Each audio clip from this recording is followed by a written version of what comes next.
यह है कि हम उन आत्माओं तक पहुंचे जो आज यीशु को नहीं जानते, ठीक है, या उन आत्माओं को हम संभाले जो यीशु को जानते हैं पर चल नहीं पा रहे, कमजोर और दुर्बल है। ये चीज पर हम ध्यान दें, बाकी चीजों पर कौन ध्यान देगा? प्रभु ध्यान देगा। आमीन। बाकी चीजें यीशु करेगा। हम इन बातों पर ध्यान दें, बाकी इस पर इसका ध्यान करने का काम है यीशु को करना, ठीक है। तो ये बातों पर हम ज्यादा फोकस करें, क्योंकि यही बातें हैं जो हमें प्रभु से जोड़ती है। और इसके लिए रोमियो की किताब 8:28 में लिखा है, पढ़ो बनाना। रोमियो 8:28 32 से निकालो।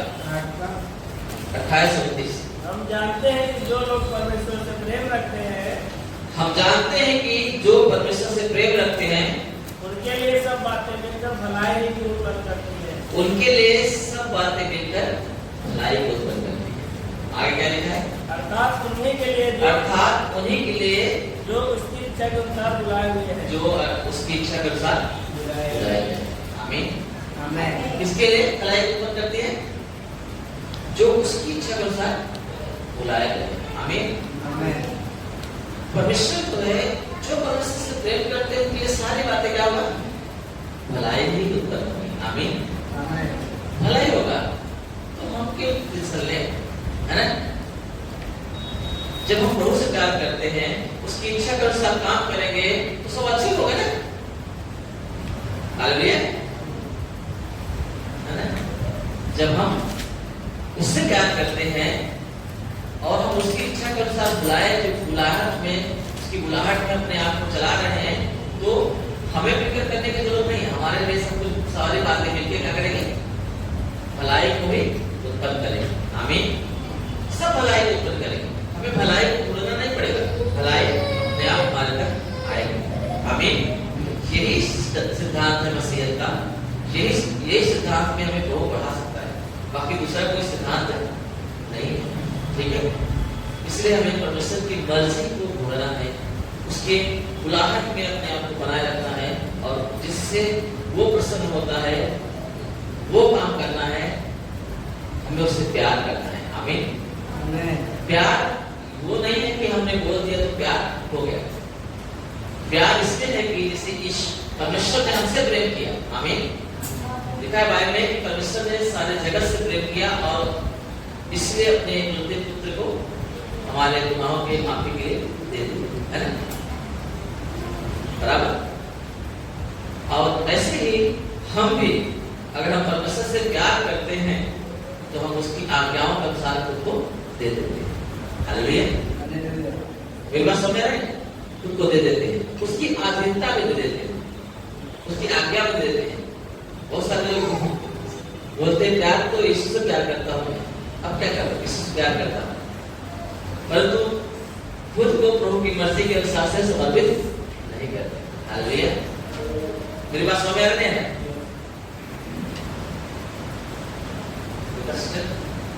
समझ आ रहा है?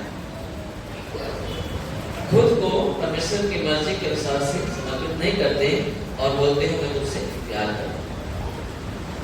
प्यार ऐसा नहीं है। प्यार में अधीनता होती है, प्यार में बुलाहट में हमें चलना पड़ता है, आज्ञा पालन करना पड़ता है।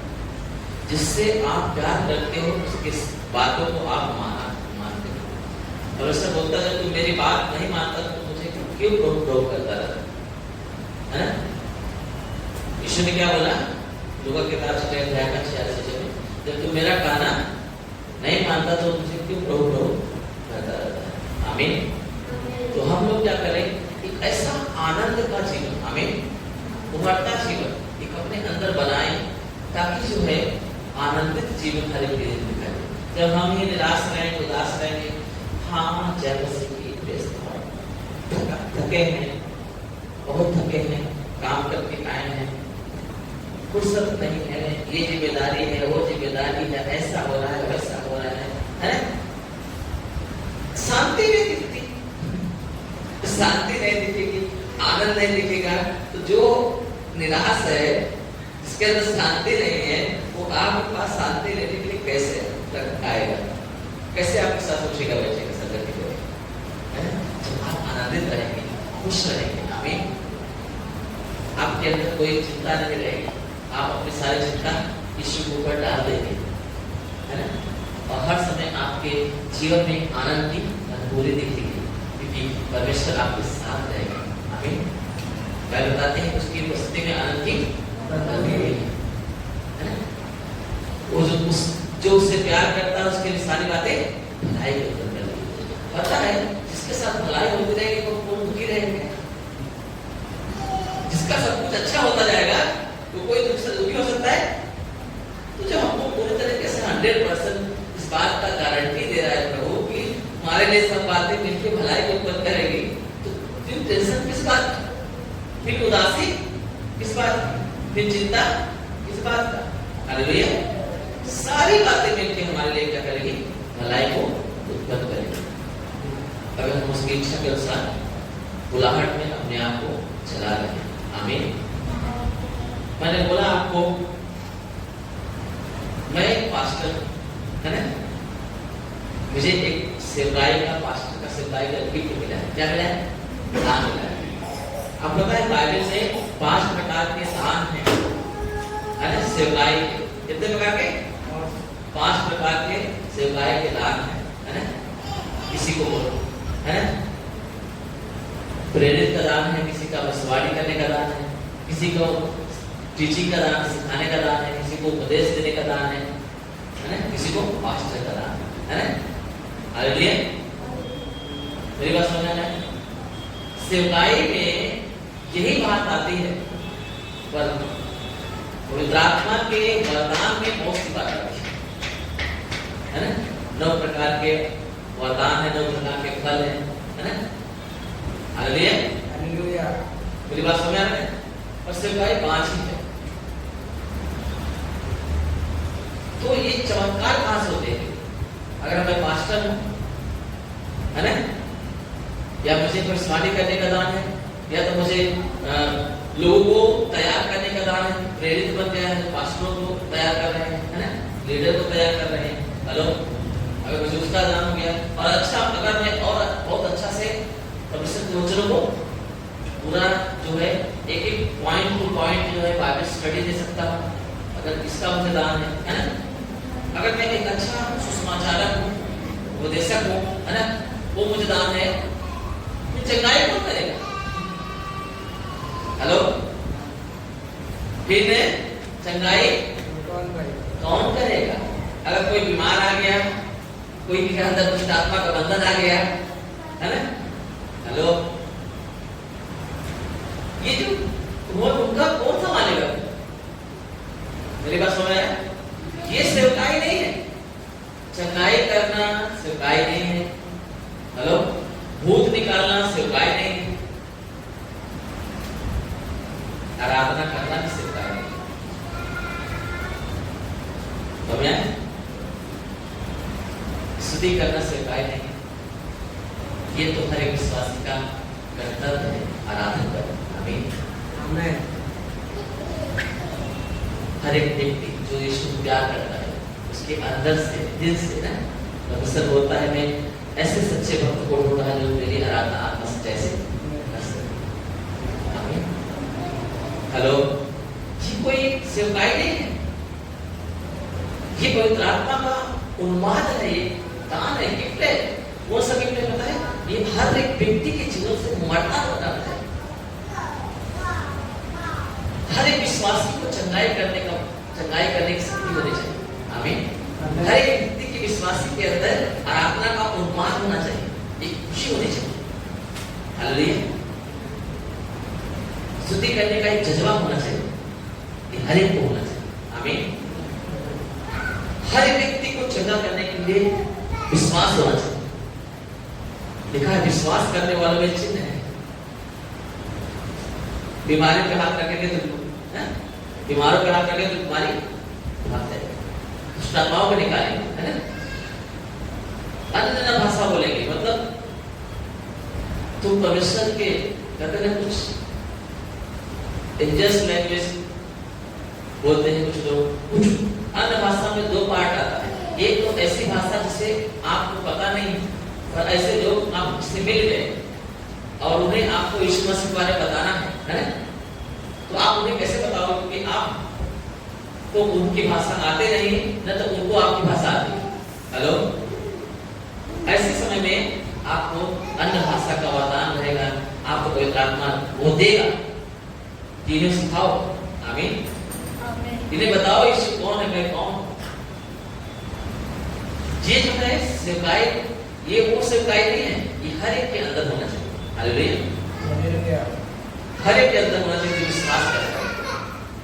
मुर्दा जिंदा करना चाहिए, अंधों को आंखें देना चाहिए, नगर को चलाना चाहिए, है ना? लोगों को बोलने का, बड़ों को सुनने का, है ना? मुर्दों को जिंदा करने का शक्ति होनी चाहिए, है ना? हालेलुया। और अगर कोई ऐसा कर रहा है तो इसका मतलब वो पास्टर बन जाएगा, ऐसा नहीं। हालेलुया। मेरे पास सुना है, अगर कोई चमत्कार कर रहा है, अच्छा गीत गाता है, अच्छा आराधना करता है, वो पास्टर बन जाए, ये जरूरी नहीं। हाँ, पास्टर जो सेवकाई है, भविष्यवाणी करने का एक सेवकाई है ना? टीचिंग का एक सेवकाई है, प्रॉफिट्स का, है ना? ये जो प्रेरित का एक सेवकाई है, उपदेश देने का सेवकाई है। ये जो सेवकाई है, इसके साथ, क्योंकि उस सेवकाई का दान मिलने के साथ साथ वो विश्वासी भी है। आमीन। हाँ, विश्वासी है तो ये चीज तो लगना ही चाहिए, है ना? ये पास्टर को चंगाई करने का सामर्थ्य रहना चाहिए, दुष्टात्मा को निकालने का सामर्थ्य रहना चाहिए, है ना? एक प्रॉफिट को, विश्वसनीयता को भी ये सब रहना चाहिए। ये प्रत्येक को है रहना चाहिए। आमीन। जितना हो सके उतना बाकी। और उस बोलता है कि तुम जो है अधिक से अधिक परमेश्वर के वरदानों की चाह में रहो, है ना? उन्माद में रहो कि परमेश्वर के आत्मिक वरदानों को अपने जीवन में पा सको। परमेश्वर के आत्मिक वरदानों के उन्माद में बने रहो। हालेलुया। हालेलुया। अरे बना रहा आत्मिक वरदानों के धुन में लगेगा और बोलना, तो परमेश्वर के आत्मिक वरदानों के धुन में लगेगा। जितना हो सके उतना भर दो, है ना? इसलिए भर लो ताकि तुम फलवंत होकर दिखाई दो। आमीन। तुम आनंदित होकर दिखाई दो। हालेलुया। तुम्हारे अंदर निराशा न दिखाई दो। एक ऐसी सब तुम्हारे अंदर दिखाई दे, ऐसे सामर्थ्य तुम्हारे अंदर दिखाई दे कि जो थके हुए हैं उनको संभालना सीख सको। हालेलुया। सबको समझ आ रहा है? तो सब कुछ हमारे भलाई के लिए है। ओके, इसलिए कोई बीमार है, किसी को दुष्टात्मा का बंधन है, तो तुरंत बिंदास प्रार्थना करो, विश्वास कर रहे हो। कोई मर गया है, अगर आपको विश्वास है कि प्रार्थना करेगा जिंदा हो जाएगा, तो जिंदा होगा, उसको प्रार्थना करो ना। पास्टर आएगा, प्रार्थना करेगा, तभी वो उठेगा, ऐसा कुछ यहाँ पे बाइबल में अंकित नहीं करता है। हेलो, मेरी बात समझ आ रहा है? तुम विश्वास करते हो, करो ना। ये आनंद को लेके आओ ना।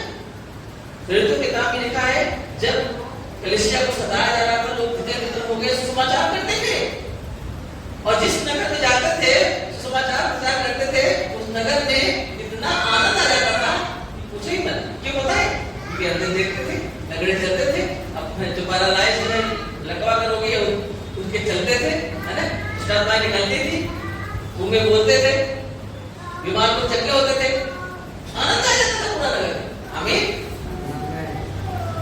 सबको समझ आ रहा है? अब वो जो तितर-बितर हो गए थे, है ना? सुसमाचार करते मेरे नगर में, वो पास्टर का इंतजार नहीं किए। हेलो, कोई बीमार है, लगड़ा है, अंधा है, लूला है, कोई इंतजार नहीं किए, वो चंगा करते थे। आमीन। और जिनके जीवन में निराशा थी, जिन नगरों में, है ना, चिंता थी, निराशाएं थी, वो नगर जो है आनंद से भरते चले जाते थे। हालेलुया। हालेलुया। मेरी बात समझ आ रहा है आपको? ये है ऐसा उन्माद, एक ऐसा जीवन, मसीही जीवन होना चाहिए, है ना? आप सेवा करो, चंगाई दो, निराशा मत रखो, अंदर आनंद रखो, मैंने सीखते हो तो संभालना जानो। आमीन। परमेश्वर आपको सिखाता है इसलिए ताकि ऐसे लोगों को संभालना जानो। जो निराश है, जो कमजोर है, जो बीमार है, उनको चंगा करना चाहो। ये विश्वास की सामर्थ आपकी जो काम करेगी। आमीन। पवित्र आत्मा आपको मदद करेगा। जब आपकी जरूरत है, आप विश्वास करो, पवित्र आत्मा उन वरदानों से आपको भरेगा। हालेलुया। मेरी बात समझ रहे हैं?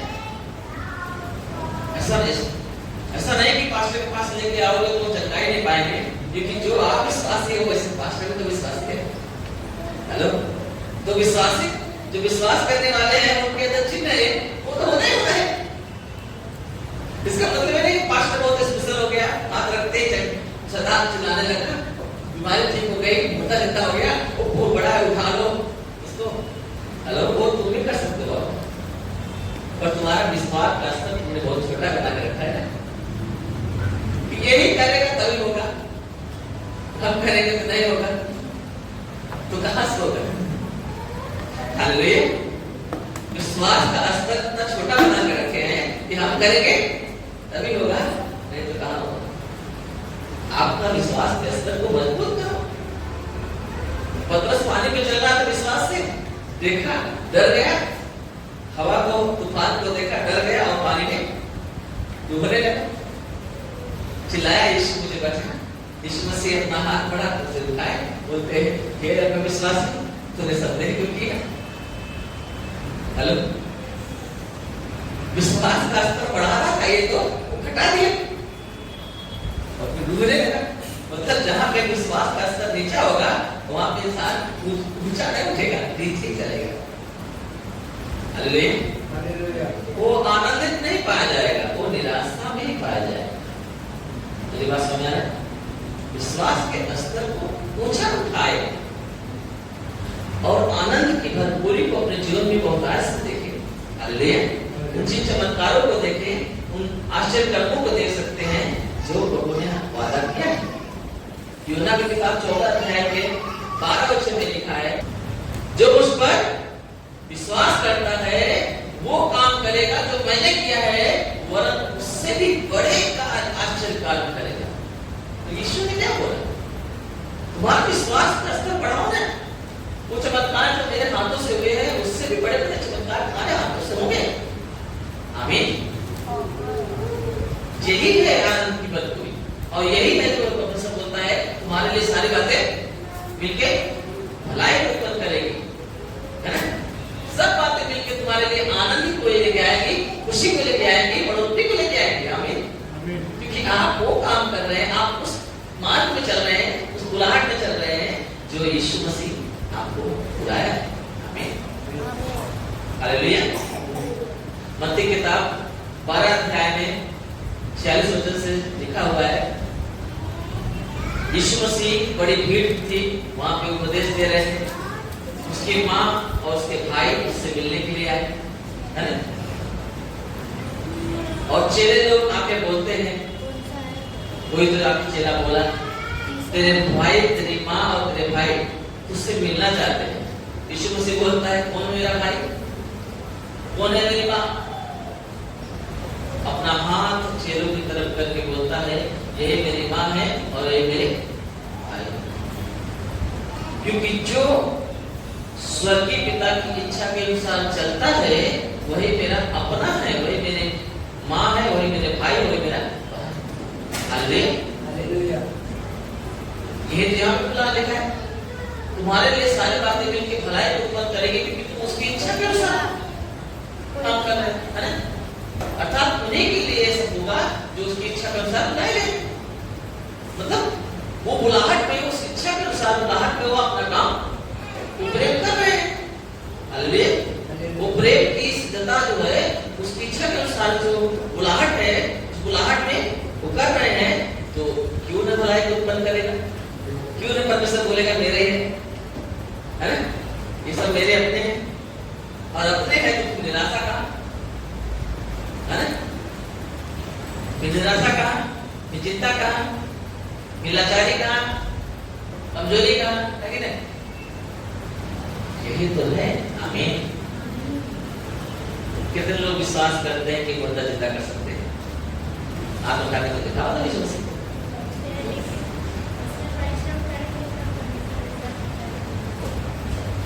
विश्वास नहीं हो रहा है कि मुर्दा जिंदा कर सकते हैं? हेलो,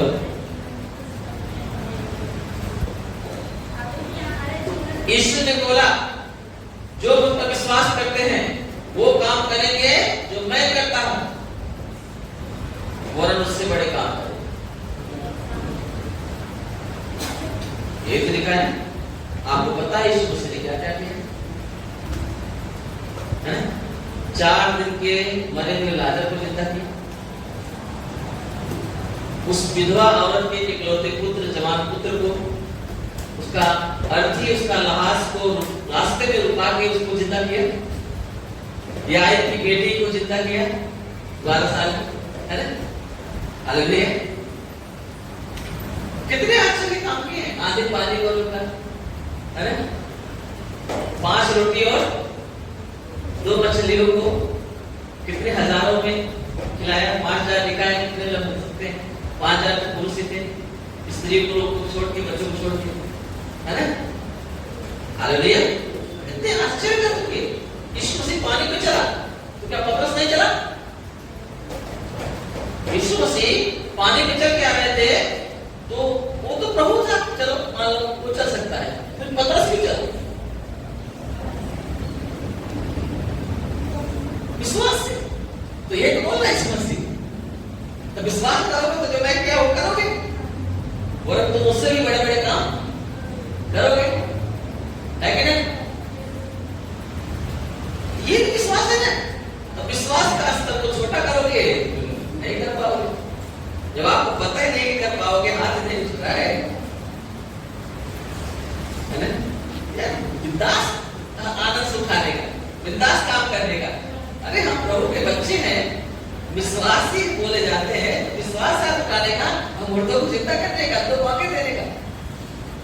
चलो पहले हम नहीं जानते थे, आप तो प्रभु बता रहा है वचन से। हेलो, कोई उदास निराश ना रहे। आप ऐसे परमेश्वर के साथ संगति कर रहे हैं जो आनंद की भरपूरी को लाता है। आमीन। उसकी उपस्थिति में आनंद की भरपूरी है। हालेलुया। मेरी बात समझ आ रहा है? उसकी जैसा बने, उसकी इच्छा के अनुसार चले, और उसकी इच्छा के अनुसार चलने की आपको सिखाता है ये बाइबल। आमीन। बाइबल जो है हमें सिखाती है कि बताती है कि परमेश्वर की इच्छा हमारे जीवन से क्या है। हालेलुया। ये बाइबल हमें बताती है कि परमेश्वर की इच्छा हमारे जीवन से क्या है। उस इच्छा को पढ़ो बाइबल में आते, उसकी इच्छा को ढूंढो, है ना? चलो उसके अनुसार। आमीन। ये आश्चर्य का आपका है। वो व्यक्ति इंतजार कर रहे हैं जो आपके आसपास रहते हैं, उठते बैठते हैं, जो बीमार हैं, है ना? तकलीफ में हैं, जिनका उद्धार नहीं हुआ, जो दुष्ट आत्माओं से पीड़ित हैं। पता है कभी कभी आप प्रार्थना कोई करेगा ना तो शैतान हंसता है, ये तो क्या कर लेगा, उसको पता है, इसका विश्वास है नहीं पता। मेरे पास समय उसको पता है कि इसका विश्वास ये नहीं है, बस बोल ही रहा है, बस हो गया, पर विश्वास नहीं। वैसे आपको पता है, तुमको हंसना चाहिए, वो होना चाहिए। आमीन। तुमको हंसना चाहिए और वो रोना चाहिए। मेरा राज्य उजड़ रहा है, वो रोना चाहिए कि मेरा राज्य उजड़ रहा है। पता है यीशु मसीह नदी पार करके जा रहे थे और गिरासीनियों के देश में जब गए, हेलो, वहां पे एक व्यक्ति जिसके अंदर है ना दुष्ट आत्माओं का भंडार का सेना समाई हुई थी, उसके सामने खड़ा हुआ है, बोलते शैतान उसके अंदर से, तू मुझे क्यों सताता है, तू मुझे पीड़ा देने के लिए क्यों आ गया है? हेलो, मेरी बात समझ में आ रहा है? तू मुझे पीड़ा देने के लिए क्यों आ गया? मेरी बात समझ में आया? समय से पहले तो मुझे तकलीफ देना, मेरी बात समझ आ रही है? आप पता है, मैं आपको एक बात बताता हूँ, यीशु मसीह शैतान की प्रार्थना कभी नहीं सुनता। कितना सुन रहे? सुनता है क्या? शैतान कहाँ कहाँ प्रार्थना किया बताओ? बाइबल में शैतान ने कभी प्रार्थना किया है? मतलब बाइबल में शैतान ने परमेश्वर से कहाँ प्रार्थना किया है?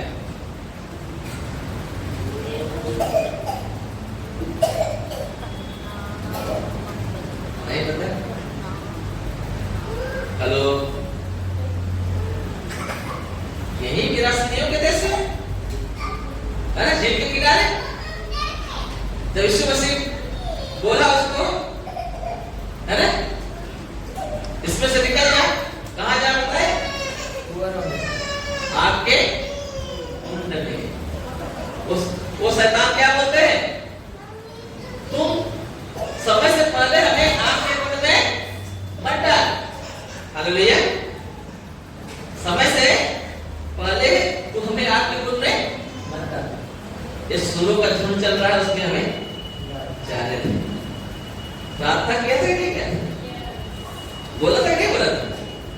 क्या यीशु मसीह ने प्रार्थना सुना कि नहीं सुना? सुना कि नहीं सुना? सुना है? जब उस दुष्ट का भी प्रार्थना सुन सकता है, क्या तुम्हारा क्यों नहीं सुने? हेलो, उसका भी प्रार्थना सुना आपके मन में? चल बात तेरे सूरत के ही डाल देते, हम ये आगे कुछ नहीं डालते। उसको तो पता है जाना ये दिन, पर अभी जाना है, अभी पर डालवा। हेलो, आपको बता रहा हूं, विश्वास का स्तर मजबूत करो। आमीन। आपसे शैतान डरना चाहिए, आप खड़े होने उसका राज्य को तकलीफ होना चाहिए, राज्य को खड़ना चाहिए, उजड़ जाना चाहिए, है ना, पहुंचना नहीं चाहिए। ऐसा आनंद आपको हो देगा, है ना? आप पता है, जब कोई दुश्मन होता है ना, दुश्मन, है ना, अगर वो बढ़ने लगता है ना, तो दुख लगता है। कितने को पता है ये बात? अनुभव किया क्या? जिससे आप नफरत करते हो, अगर वो बढ़ने लगता है, अच्छा होने लगता है, उसका जलन होती ही नहीं होती?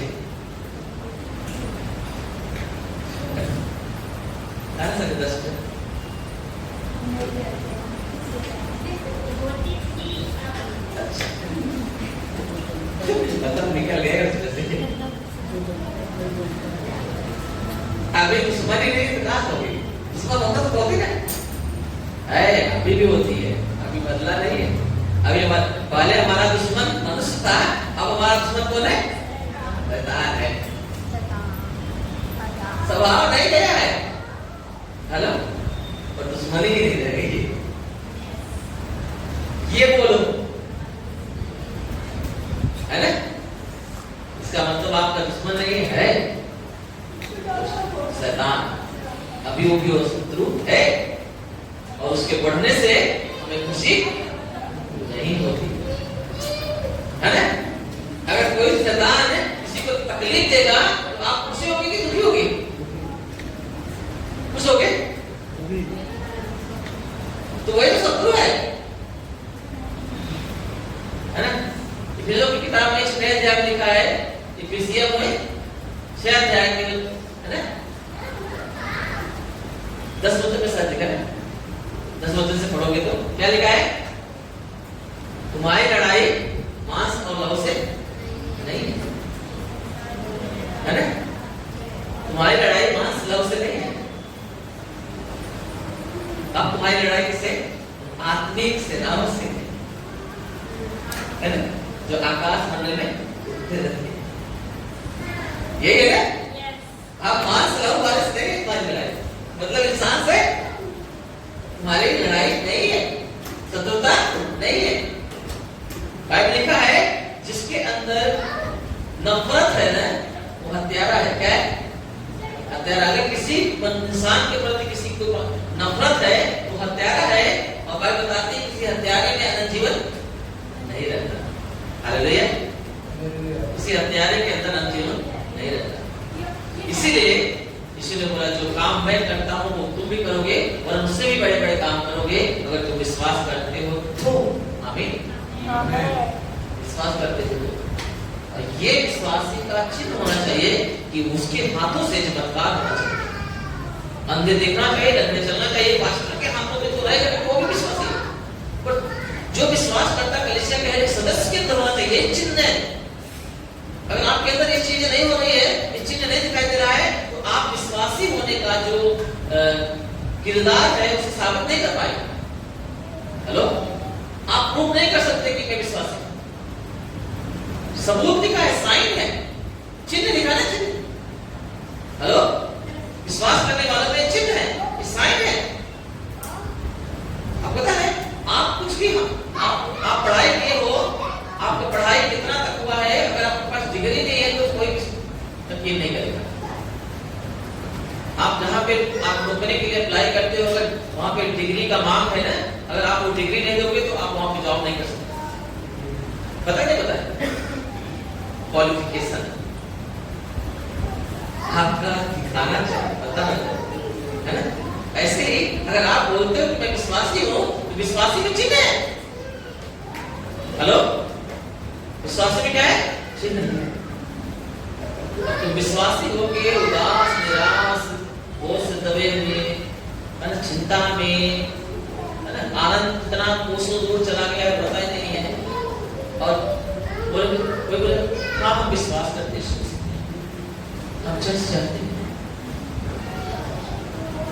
ग्रुप होता है कि क्या है? ग्रुप नहीं होता है।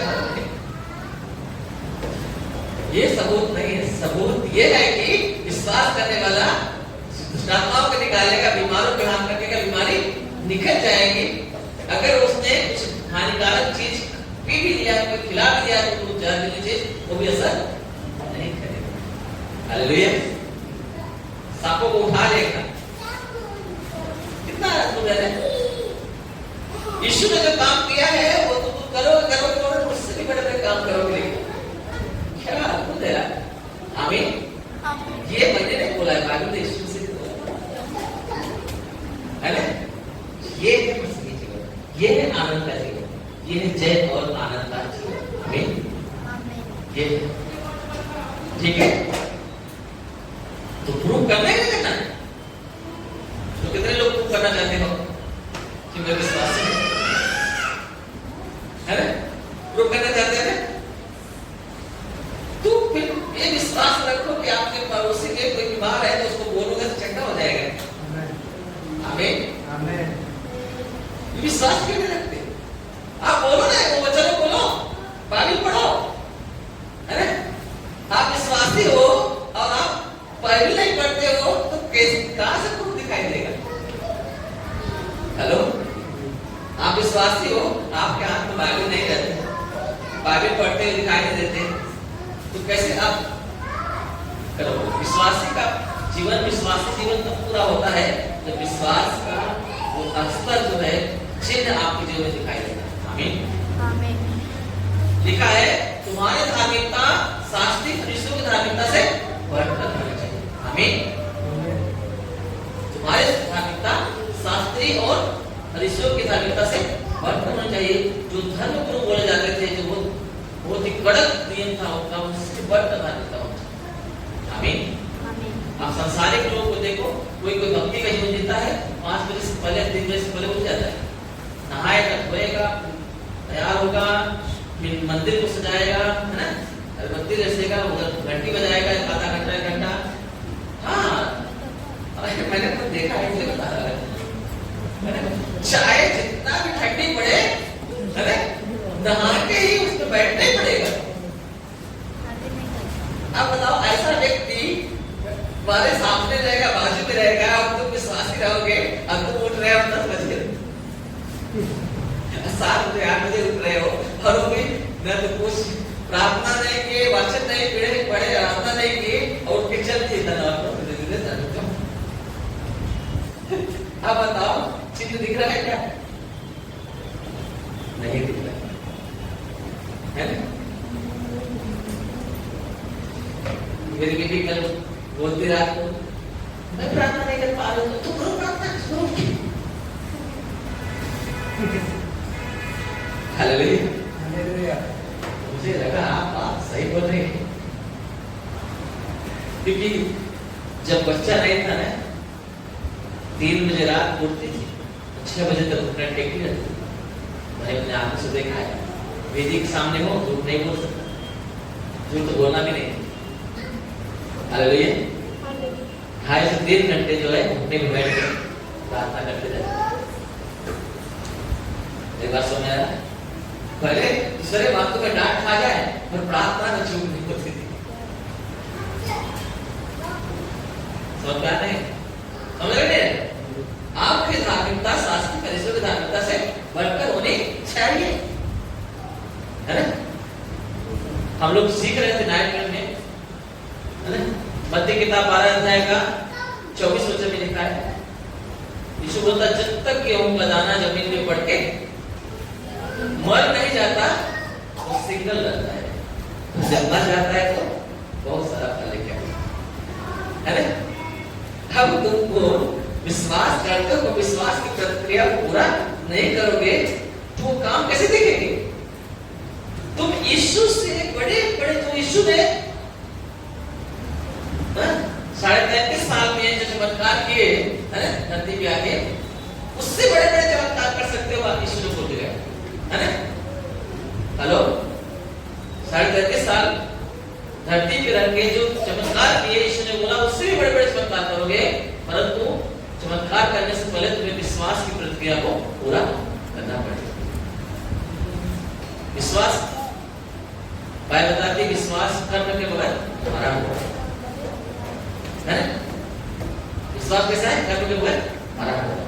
अब तुम तो काम नहीं करना चाहते विश्वास की प्रक्रिया का, और तुम सोचते हो कि मेरा विश्वास बहुत हाई स्तर पे रहे और मैं आनंदित रहूं, तो नहीं हो पाएगा, है ना? कौन चाहता है कि मैं उदास रहूं, ऐसा बोल रखता रहे और यीशु से करते रहूं और बोझ से दबा रहूं?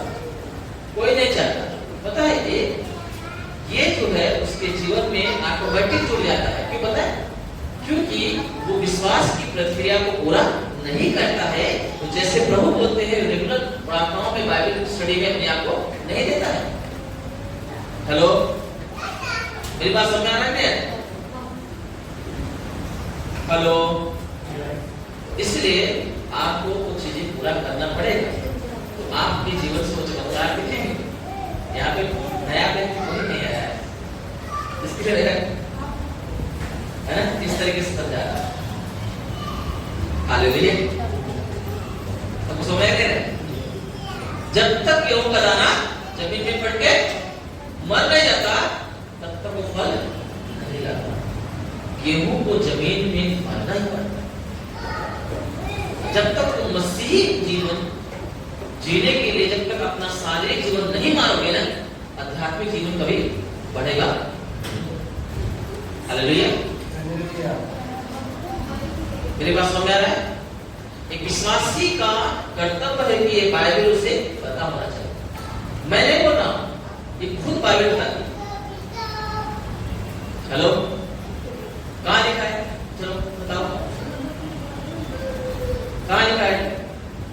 हेलो, यदि कोई तुमसे कोई तुम्हारी आशा के विषय में पूछे तो जल्दी बोलो, मेरे बोलने से पहले। हाँ, यदि कोई तुमसे तुम्हारी आशा के विषय में पूछे तो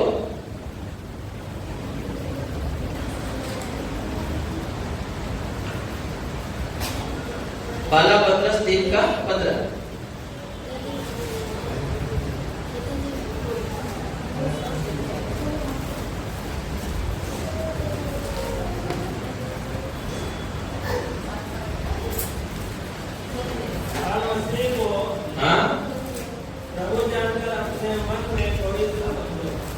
जो कोई तुमसे तुम्हारी आशा के विषय में पूछे उसे उत्तर देने के लिए सर्वदा तैयार रहो और नम्रता और भय के साथ। आमीन। ये बोला है पर मसीह को प्रभु जानकर अपने अपने मन में पवित्र समझो। जो कोई तुमसे तुम्हारी आशा के विषय में कुछ पूछे उसे उत्तर देने के लिए सदा तैयार रहो पर नम्रता और भय के साथ। तुम्हारी आशा के विषय में पूछे तो आपको उत्तर देने को आना चाहिए ना। और उत्तर देने के आने के लिए कहां से पता चलेगा? बाइबल से, है ना? जब आपको यही नहीं पता है तो आप क्या उत्तर दोगे? हालेलुया। इसलिए मसीह जीवन को जो मसीह लोग हैं, जो विश्वासी लोग हैं, उन्हें बाइबल पता होना चाहिए, है ना? वचन पता होना चाहिए। और बाइबल तो पढ़ते नहीं। हेलो, बाइबल पढ़ते नहीं तो कहां से पता रहेगा? आप पता है एक देश है जहां पे उसका नाम वेल्स है। क्या नाम है? वेल्स देश। क्या नाम है? वेल्स देश। उस देश में एक लड़की का गवाही, एक बहुत अद्भुत गवाही, आज से 200 साल पहले की घटना है ना? हेलो, मेरी जॉन्स। क्या नाम था उसका? मेरी जॉन्स। वो लड़की वेल्स देश में एक चर्च में उसके माँ बाप जो है, जब वो छोटी सी थी तभी से उसे चर्च में ले जाते। मेरी जेम्स का जन्म जो है 1784 ईस्वी में हुआ था। लगभग 200 साल से ज्यादा हो गए ना। हेलो, ये घटना है 1784 में उसका जन्म हुआ था। जब वो पढ़ने लगी, जानकार होने लगी, उसके माँ बाप उसे चर्च में लेके जाने लगे। और उस समय में वो जब यीशु मसीह के वचनों को सुनती थी तो वो प्रेम से भर जाती थी और उसको इच्छा होती थी कि मैं भी इन वचनों को पढूं। हालेलुया। परंतु उसके माँ बाप इतने गरीब थे कि उसको पढ़ाने के लिए भी पैसा नहीं था। उस समय में पढ़ाई बहुत कठिन थी। हेलो, कुछ समय के बाद पता चला कि स्कूल के चर्च के माध्यम से कोई स्कूल खोली जा रही है जिसमें बहुत ही सस्ते में पढ़ाई गरीबों को दिया जाएगा। तो उसके माँ बाप जो है आनंद से भर गए और उसकी बेटी से बोले कि तेरे लिए बड़ी खुशी की बात है कि अब तू बाइबल पढ़ सकती है। हेलो, अब उसको क्या किए? स्कूल में एडमिशन करा दिए। और जब वो उसको पढ़ने लगी, पढ़ते पढ़ते जो उसे पढ़ने को आने लगा, वेल्स भाषा जो था वहां की, है ना, आने लगा, तो उसे बाइबल लेने की लालसा उत्पन्न हुई। हेलो, अब तो मैं, क्योंकि उसको यही चाहते थे कि कैसे भी करके मैं इन वचनों को जो सिखाते हैं पास्टर वो मैं पढ़ूं। हेलो, अब वो जब पढ़ने लगी तब बाइबल लेने के लिए जो है मास्टर के पास गए कि मुझे बाइबल चाहिए। तो उस समय बाइबल की कीमत इतना कम नहीं रहती, बाइबल रहती भी नहीं। हेलो, पास्टर ने बोला बाइबल की कीमत इतनी है कि सिर्फ इस चर्च में मेरे पास ही बाइबल है। हेलो, अब बताए पहले जो है जिसके पास बहुत पैसा रहता था उसके पास बाइबल रहती थी, नहीं तो पादरी के पास रहती थी, है ना? और किसी के पास बाइबल नहीं रहती। बहुत महंगा बाइबल, क्योंकि उस समय बाइबल के ट्रांसलेशन मिलते नहीं थे, सुविधा नहीं था। ये बात समझ आ रहा है? हेलो, उसके बाद जो है उसे इतना चाहते कि मुझे बाइबल चाहिए, मुझे बाइबल पढ़ना है। कितना इच्छा थी कि मुझे बाइबल पढ़ना है, जो वचनों को मैं पास्टर सुनती हूँ वो मुझे पढ़ना है। आमीन।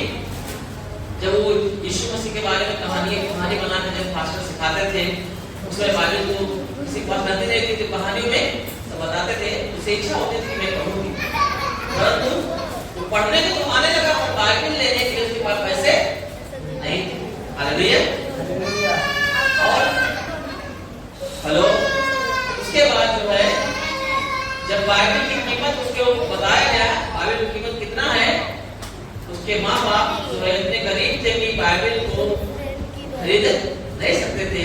परंतु उस मेरे जॉन ने निश्चय किया कि मैं ये बाइबल कैसे भी करके खरीदूंगी। और उसी समय से उसका जो उम्र था लगभग उस समय 10 साल की थी। कितने साल की? 10 साल की थी। उसी समय से वो काम करना शुरू कर दिया, अंडे बेचने लगी, घर का काम करने लगी, है ना, ऐसा कर करके पैसा इकट्ठा करने लगी। परंतु बाइबिल का पैसा इकट्ठा करने में उसे 6 साल बीत गए। कितना? 6 साल। फिर भी वो पूरा नहीं कर पाए। उसके मम्मी डैडी ने दिया पैसा, कुछ उसके दोस्तों ने दिया और वो बाइबिल का पूरा पैसा इकट्ठा कर लिया। कितना? 6 साल। रात दिन परिश्रम किया, अंडे बेचे, घर का काम किया और बाइबिल का पैसा इकट्ठा किया। कितने साल लगा? 6 साल। मैं आपको मजाक नहीं कर रहा हूँ, ये गवाही है, ये सच्ची घटना है, आपको मैं बताऊंगा कैसे। हेलो।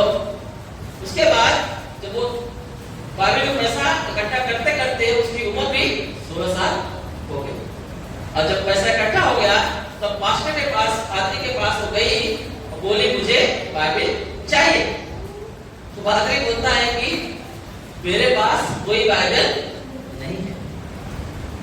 तो बोलती मुझे बाइबिल चाहिए तो चाहिए। मैंने 6 साल कठिन परिश्रम किया हूँ बचपन में, है ना, इतने छोटे उम्र में बाइबिल लेने के लिए परिश्रम किया हूँ। मेरे अंदर वो इच्छा है कि मैं बाइबिल पढ़ूं, मुझे वो बाइबिल चाहिए। उसका प्यार, उसका तरफ देख के वो पास्टर ने बोला एक जगह तुझे बाइबिल मिल सकता है। और उसने क्या किया, और जहां पर उसने बताया वो 4, हेलो, जहां पे बाइबिल मिलने वाली थी वो 42 किलोमीटर दूर था। हेलो। और उस समय कोई सुविधा नहीं थी कि आप ऑटो से जाओ, ट्रेन से जाओ, बस से जाओ, है ना, और आप जल्दी से जाके लेके आ जाओ। उसमें कोई सुविधा नहीं थी, न तो ऐसे कोई रोड थी, रास्ते थे कि आप सीधा सीधा जाओगे और आपको बाइबिल मिल जाएगा। पता है? हेलो, मेरी बात समझ में आ रहा है? उसके बाद फिर भी उसने निश्चय किया कि मुझे बाइबिल चाहिए तो चाहिए। उसको इतना तरफ था बाइबिल पढ़ने का, मेरी बात समझ आ रहा है? इतना तरफ था कि उसे बाइबिल चाहिए तो चाहिए। फिर उसने निश्चय किया कि मैं 42 किलोमीटर चल के जाऊंगी और मैं बाइबिल खरीद के लेके आऊंगी। और फिर उसने क्या किया, माँ बाप से परमिशन लिया और सुबह उठते ही वो पैदल उन जंगल के रास्तों में, ऊपर पहाड़ रास्तों में वो चल दिया। चलते है ना, वो काफी समय के बाद जो है उस नगर में जहाँ बाइबिल मिलने वाली थी वो पहुंची और वहां पे पता लगाया कि ये बाइबिल कहाँ मिलती है। तो वहां पे एक पास्टर थे जिनका नाम था थॉमस चार्ल्स। क्या नाम था? Thomas Charles. और जब उनके पास उसे ले जाया गया और उसने बोला मैंने इतना पैसा इकट्ठा किया है बाइबिल का, मुझे एक बाइबिल दीजिए। हेलो। तो थॉमस चार्ल्स क्या बोलते पता है? मेरे पास कोई बाइबिल नहीं। हेलो, क्या बोलते हैं? मेरे पास कोई बाइबिल नहीं है। क्योंकि बाइबिल जो आई थी, अमीर जो लोग थे उन्होंने वो बाइबिल सारा खरीद लिया।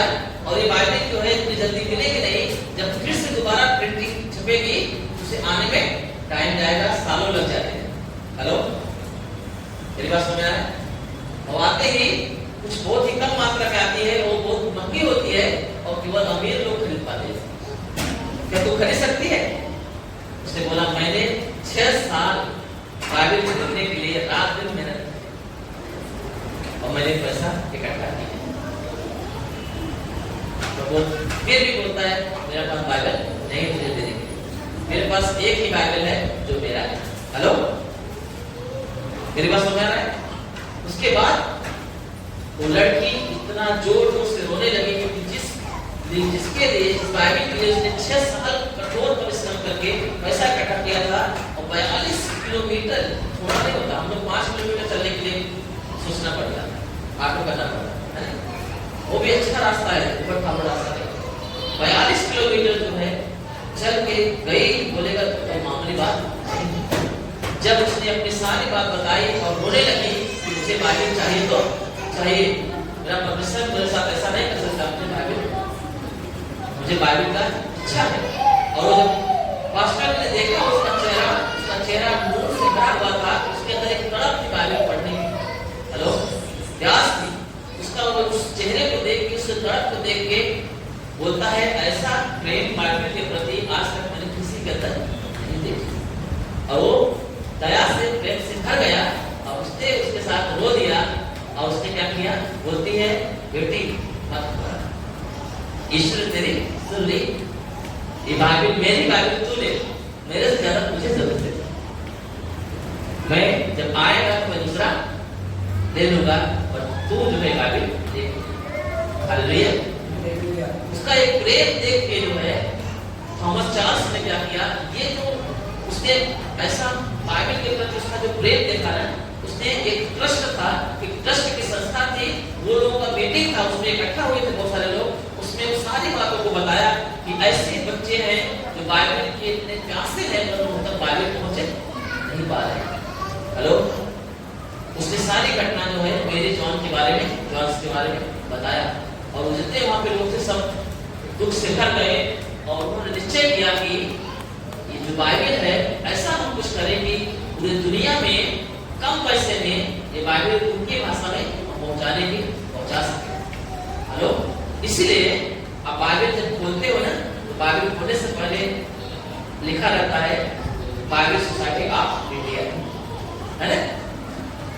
उसी वजह से एक संस्था का जन्म हुआ जिसको बोलते हैं बाइबल सोसाइटी ऑफ इंडिया। तो यहाँ पे रखा गया, जहां जहां पे संस्था वहां रखा है बाइबल सोसाइटी संस्था का नाम रखा गया।